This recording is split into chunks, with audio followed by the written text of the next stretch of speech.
I'm live here on Facebook, and I think I'm live on my YouTube channel too, which is a first for me. So look at me just branching out all over social media. So, you guys, welcome to Wednesday's episode of Bitchy Waiter Live. And today we're going to talk about tip pooling. You know, we all know it, and most of us hate it, but some of you love it. But we're going to get to the reason why it can be a really great thing. So, I want you guys, first off, to drop a couple of comments here so that I can read along and tell me, what are your thoughts about pooling tips? And for those who don't know what pooling tips are, first off, how do you not know what that is? But that's when you work in a restaurant and you're sharing all of your tips with everyone else on the floor, or maybe even some of the kitchen crew, or I mean, it can be different in every restaurant. But that is what tip pooling is. So send me your comments. And I asked this question a couple of days ago because I wanted to see what people had to say. And so I brought up a few comments and screenshot them. So we're going to bring those up in just a second. But here's the deal, you guys. I know we've been talking a lot about the movie that we're making, and I'm going to drop a comment in here right now because I need to leave a legal disclaimer, if you will, about the movie that we're working on. But it's sort of a tip pooling situation that we're going to be working with on this. And I'll get more into that in just a little bit. But I am going to say that we have started a campaign and we're super excited about it because you guys have already come through. So many of you have already contributed because you are ready to make this movie happen. And I'm going to leave a link in the comments for that too. So let me do that really quickly and let's move forward. So send that and put the notice in the comments. Okay, I think it's there. So anyway, here's the deal, you guys. Let's bring up a comment first about tip pooling. I can already see that most of you are like not a fan. Everybody's like, it's a no for me. It's a no for me, dog. I get it. But let's bring up some comments and just see what other people had to say. Also, I just need to make sure that this comment that I put up, I want to share this link to our Killer Karen movie information campaign page. And I put it in the comments, but I'm not seeing it showing up there yet. It doesn't seem to want to go, but maybe the gods out there will eventually bring it up. So if anybody's out there who can figure out how to get that on there, please. It's not showing up on my end, but maybe I'm just not paying attention. So let's bring up the first comment that we have here. And this is from somebody named Susanna. And when I asked her, or in general, about pooling, Susanna said that she works in a brewery and we pool tips and it works really well. It's a bit of a different situation than what most people have, though. Our front of house is literally just servers who do everything except make the beer. Ooh, we prep all the food, we cook the food, we manually wash the dishes, and we pool tips evenly. It works really well, but the only time I pulled tips in a more traditional restaurant, it caused issues that led me to leaving. Okay, Susanna, you cook the food and wash the dishes and prep it. I don't understand what kind of restaurant this is. Like you say, it's a brewery. So I guess for you, tip pooling works because you're all doing everything. So I guess that's not a horrible situation for you. I'm going to tell you how I feel about tip pooling. I have done it. And at the restaurant that I worked at the longest, 10 years, we pooled tips. And I quite enjoyed it. Here's the reason why. There were just two of us. So maybe there would be three of us. It's a really small restaurant. It was super easy to understand and see what's going on. So if somebody wasn't pulling their weight, you could be like, hey, Aaron, can you go over there and bust that table? It was super simple. So I felt like it was easy to keep tabs on everyone. But I also pulled tips at a restaurant here in New York City that I worked at for just about 4 weeks before they fired me. And I did not like pulling tips there because it was a huge restaurant. There were maybe 15 servers on the floor, and we were pooling with bussers and food runners and all of the servers. So you really couldn't see like what everybody's doing. And I would look at my sales at the end of the night and be like, I think I should have walked with more than I am walking with. So I get it. Every situation is different, but for the most part, y'all seem to be not a fan of tip pulling. Let's see what else we got here. Somebody named Darren. Oh, hello, Darren. I'm Darren. Darren says, old school here, I am in favor. Oh, we have another person in favor of tip pulling. I'm in favor, but everyone has to be involved. Servers work more as a team, run each other's food. Sometimes you get a bad station, sometimes you get a large party, sometimes you leave a little bit more than you put in, sometimes less. But if the servers want to do it, they all have to be in it or it doesn't work. No exceptions. Like, here, we want you and only you to have this. Yeah, that's tricky when it comes to pooling tips, because I experienced that at the restaurant that I did enjoy pooling tips. And when a customer would say to me, give me like 20 extra bucks and say, this is for you, I did not just keep it for myself. I literally shared it with the other people I was working with, because I would assume that they would have done the same thing for me. And I knew those people well, and I know that they would have. But when I was working at the restaurant in New York City where I was pulling tips, if someone gave another server 20 extra dollars and said it was just for them, I have no doubt that those people would have put it right into their pocket. So I get it. Darren, old school. Darren, old school here too. Still kind of a fan of pooling tips, but not in every situation. Anyway, let's see what everybody else has here to say in the comments right now. I told Susanna crack last week, so she don't know what she's, oh, you sold her cracks. He says that's why Susanna doesn't know what she's talking about, because she's on crack. Okay, that is a joke, Facebook. We're not saying that she's actually on narcotics. It's just a saying. And please don't block me. I think that when I tip, it should go to my server who runs his or her legs off. And yeah, I get that. So if you are tipping someone at a pooling restaurant, yeah, your tip is not just going to the person who served you. But that's usually the case in almost every restaurant, right? Because even if you're not pooling, a lot of times a portion of that tip goes to the bartender or the food runner or the busser. Sometimes people that aren't even dealing with the restaurant, I mean, the customer, in particular. So it's kind of always that way when we put your tip in at a restaurant. You don't know who all's going to get it, whether you're tip pooling or not. So I get what you're saying, but I don't know if I agree with you. Let's pull up another one and see what somebody else had to say. Let's pull it over here. Andrea or Andrea. I love the system we have. It's a small wine bar, so we generally know most guests. My tables are yours. It works well when everyone has the same philosophy and knowledge base. You guys, it's like 3 for 3 that people are into the tip pooling. So according to all of the messages and the comments that you're leaving here, none of you are into it, but 3 people have just said that they are in favor of tip pooling with some caveats, because it has to be a very specific situation, seems to be needing in a very small restaurant where you know and trust your coworkers. So again, it's a tough call. Let's go back to why we're talking about tip pooling. It is because, you guys, our Killer Karen movie has taken a huge step this week. That's right. We have started a campaign to finance this film, and we're super excited because a lot of you have already contributed, and I cannot thank you enough. But here is why we're talking about tip pooling, because we're not asking people to just donate money. We are asking people to invest in this film. And if and when, because I have positive and hopeful feelings, if and when this movie turns a profit, anyone who contributed to it will become an investor, and you will get a return back. How does that sound, you guys? It makes it a little bit easier than just throwing some money at something that you don't know if it's ever going to come to fruition.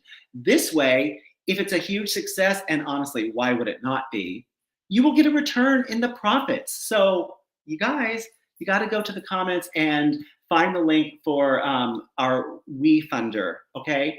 I'm going to try to send it out here again so that you can just see it and go to it. There we go. All right, there. It is there now. Duh. Just figured out I had to hit send. So it is in the comments. You can check it out and learn more about it. It's awesome, you guys. I'm super, super pumped about it. I'm just going to post it up again because I'm so thrilled. So go to the link and you'll understand more about how you can contribute to help the Killer Karen movie come to life, and how you can actually be a part of it. Like, your name will be attached to it, you guys. I mean, who doesn't want their name attached to a successful film? All right, I do, but maybe not everybody, but you might. I mean, I think it's an awesome thing. Anyway, back to tip pooling.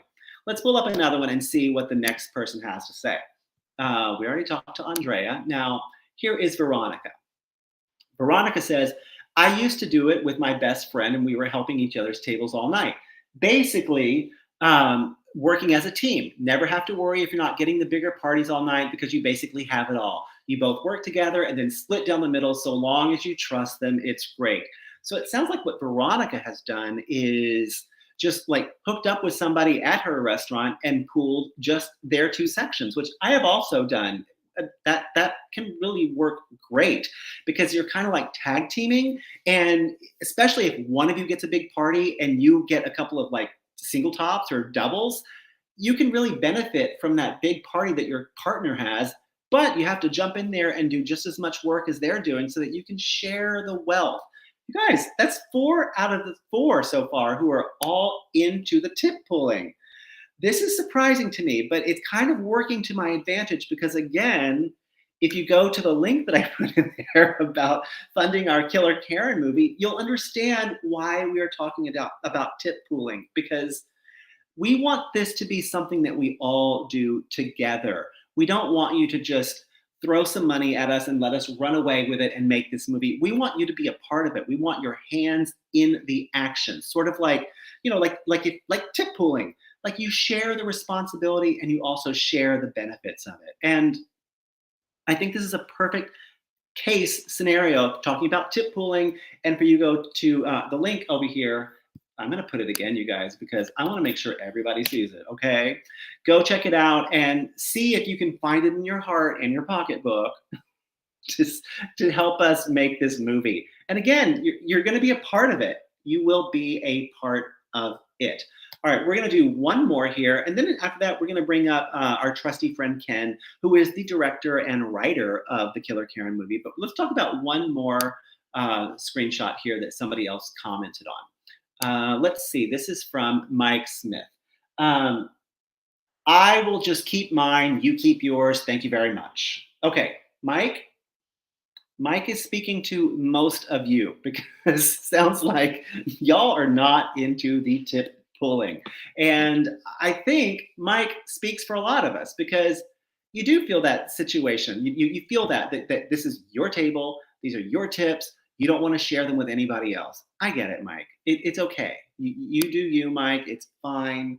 It's fine. But here's what I want from you, Mike. I still want you to go to the WeFunder page and contribute to our Killer Karen movie if you don't mind. I know you don't like tip pooling in a restaurant, but maybe you like investing in a movie that you can share in the profits. How does that sound, Mike? I think it's a good idea. All right, so because I am jib-jabbing away, it has already been 12 minutes, and I have Ken on the line, and I think I might bring him in, but I'm kind of vibing, you guys, just running solo here. It's like just me and you guys just out here in the world of the internet. So I'm just going to keep it going. Let's pull up another one and see. All right. Thank you, Mike. Mike is anti-tip pooling. Very clear, very firm stance. I respect your decision, Mike. Marilyn. Oh, Marilyn. Worst thing ever, she says. My work ethic is always to do more and be a team player and very personable no matter what. But people take advantage of that and do the bare minimum because they know someone else is carrying them. I made $385 one shift and walked out with 102. I told the manager and owner I would not be coming back. They like my work ethic and personality so much they immediately stopped pooling of the tips. Wow. Wow, Marilyn. Marilyn has some sway at her restaurant, you guys. Do not mess with Marilyn.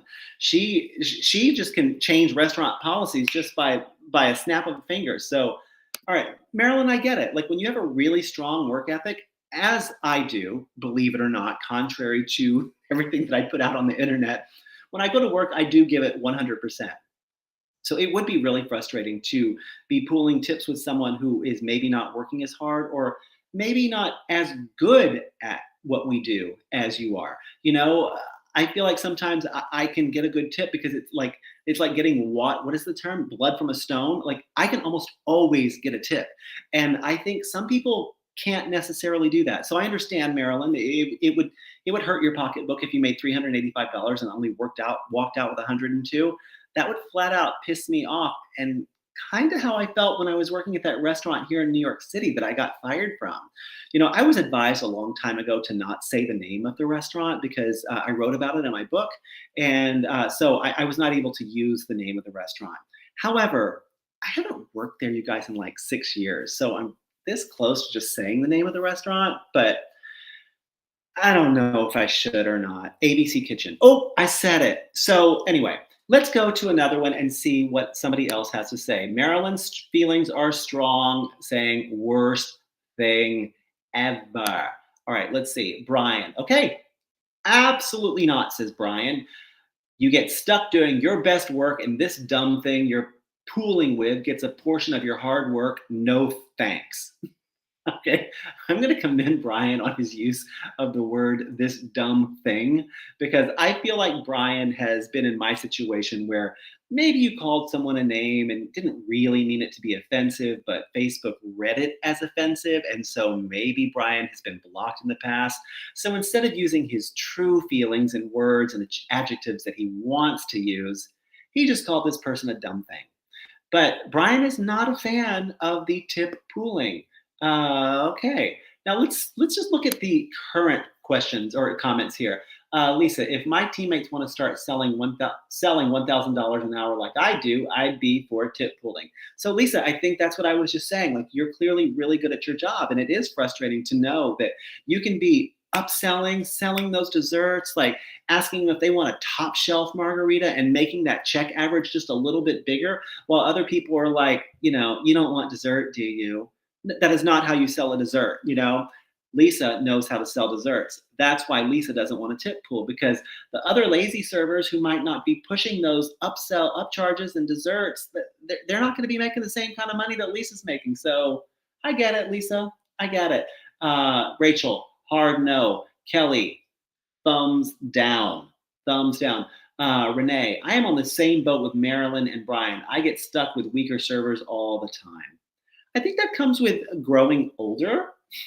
As someone who's older, I can't expect someone to come into the restaurant that I'm working with who's only been waiting tables for 6 months and be as good as I am at it, since I've been doing it since like the late 1900s. So I get it. It is hard to want to share those tips with somebody who might not share your work experience or work ethic.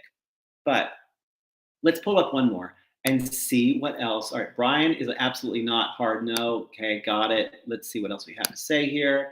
Patty, great for bad servers, awful for good servers. Patty, you're preaching to most of the choir here. It seems to be the general consensus. People who feel like they're really good at their job feel like they get penalized for being good at their job because they are, yeah, they're losing money essentially. Do I have another one? Oh, we're back to Susanna. So you guys, that is what everybody had to say there in my comments from a couple of days ago about tip pooling. John, let's see what he has to say here.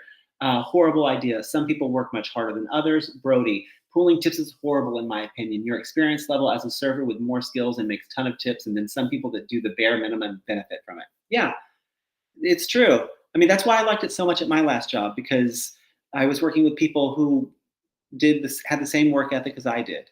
So it does work out. When it works, it can be great. And when it doesn't work perfectly, it can be seriously a nightmare. So you guys, thanks so much for throwing out your opinion there. Let's just circle back one more time to a couple of things I want to say. As I haven't asked you yet, but can you guys send me your email addresses, please? Because we've been sending out, I've been sending out some email newsletters once a week or every, not too often. I'm not going to like jam your email box, but trying to keep in touch with you guys in more ways than just Facebook. And if Facebook decides they don't want me anymore, which is very sad, but always possible, I don't want to lose touch with you. So can you send me a DM with your email address in it so that I can just put that into my email list? I promise I'm not going to spam you or sell your email addresses. That is not my vibe. So just drop me a DM. Say howdy ho, like howdy ho, not like howdy comma ho. I'm just saying like say hello to me and drop your email address so that I can keep in touch. And that's going to bring me back to the other thing of why we started this whole tip pooling situation in the first place. It's because our Killer Karen movie campaign has dropped, you guys. We have started it. I'm going to put the comment in the, I'm going to put the link in the comments one more time. Go check it out, you guys. It means a lot to me, and it's a way for people to contribute, but also not just contribute and forget about it, but to contribute and be a part of it. Because anyone who contributes to the financing of this movie will be a part of it, that they will be a part investor almost and part of the film and not just in a financial way, but really an emotional way, because we have said this from the very beginning. We wanted to make this movie about servers, for servers, by servers. That's why the people who are putting this movie together all work in the restaurant industry. Either they still are or they used to, but we all have restaurant connections. And that's why we want you guys to be a part of it, because we truly, truly want this movie to be for the restaurant industry, by the restaurant industry, and by the restaurant industry. And that means that it's not just the people in the movie and the people writing the movie that are in the restaurant industry. It's the people like you who are watching this video right now and hopefully going to wefunder.com and contributing and helping us make this happen. All right, you guys, thanks so much. I'm going to wrap it up. I'm going to keep it a little short today. Usually I keep it at 30 minutes, but I didn't bring Ken in today because I was just free in it. I was solo, you guys. I'm just going to do it. So I'm going to shut it a little shorter, and hope you guys have a great day. Tune in next Wednesday. We're going to try to do this every Wednesday. I'm doing my best, you guys. I think this is like my 4th in a row, maybe 4, 3, 5, who knows. But every Wednesday, usually about 3, maybe 1, maybe 3:30, maybe 3:15, somewhere in on the Wednesday. You guys, oh, wait, one other question. Sue Ann wants to know, are managers in the tip pool? And that is a hard, firm no. No, no, no. Managers, no, you are not in the tip pool. Sorry, goodbye. Okay, you guys, thanks so much. And always, always tip your servers. And one last time, send me your email addresses, drop it in the DMs, and find the link in the comments for WeFunder so that you can go check out and see how you can be a part of a movie with us. Really, you guys, there are perks in there. I mean, you might even be able to like write part of it if you are willing to go that far. Check out the perks. They're really good. All right, you guys, thanks so much. Have a great day.